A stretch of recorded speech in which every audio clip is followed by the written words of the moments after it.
Don't let anyone tell you it's not hot in Canada. Hey, what's up internet? It's Mike with Mike Jones Knife and Tool, and I'm back with another video already. You believe that? Maybe it has something to do with the crying child inside. But I'm spending a lot more time in the shed right now, and I'm here to introduce you to this little guy. If you're on Instagram, you'll have seen lots of photos of these coming up. Basically, the idea is to make a handmade knife, same quality, exact same process of all my other knives that I make, but to produce them for under $100.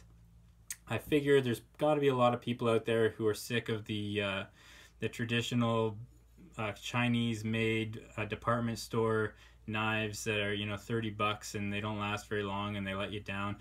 You want to get into a handmade knife, but the price tag's a little bit intimidating. So for these ones, I'm going to do it as cheaply as I can, as cost effectively as I can, and pass the savings on to you. So some specs on the knife. It's a 3/32. It's actually a little bit more than that. It's just under 1/8 of an inch, but I don't fuck with 64. So it's, for all intents and purposes, it's 3/32 high carbon steel. It's a 1080, or more likely 1084, but we'll call it a 1080 because it's reclaimed steel.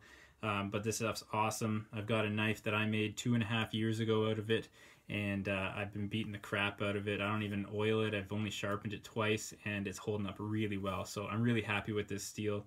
It's a good thickness. It's going to be a good small to medium task kind of knife. As you can see, it's going to have about a 4-inch blade, nice comfy handle. The scales are going to be oak, a nice solid piece of oak. Hold on. And we're back. So just a nice piece of oak. Get a good shot. I've got all kinds of this stuff right now, so that's another reason I can make these a little bit cheaper. Oak's a great product. It's been used forever, from everything from houses to knife handles, so it's going to be awesome. Stainless pins, and I'm going to come with a really simple but effective and sturdy leather sheath too, each handmade for each one of these knives.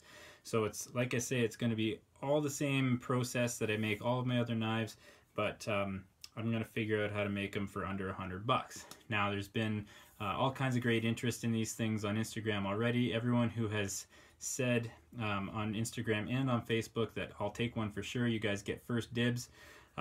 Here's one. Here's 14 more just like it.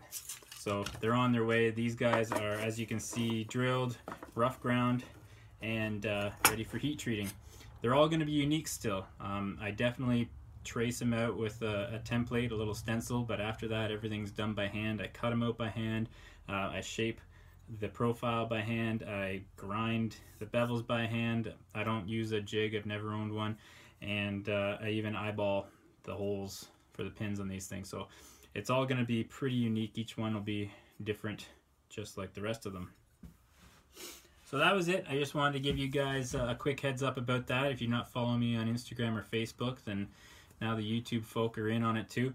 I'm calling it, I guess, the People's Knife, or the Volkskniven, because same concept as the Beetle. Everybody should have a good quality handmade knife if they want to use one. So there you go. If you want to get into a handmade knife, you don't like the price, maybe you just want a good little workhorse knife. You got some really expensive ones that you don't want to beat up, and you want something you can just keep on your belt all the time.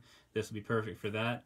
So keep an eye out. These are going to be on the website. Everything that's not already spoken for will hit the website, MikeJonesKnifeandTool.com, and I'll let you know how many of those I've got left.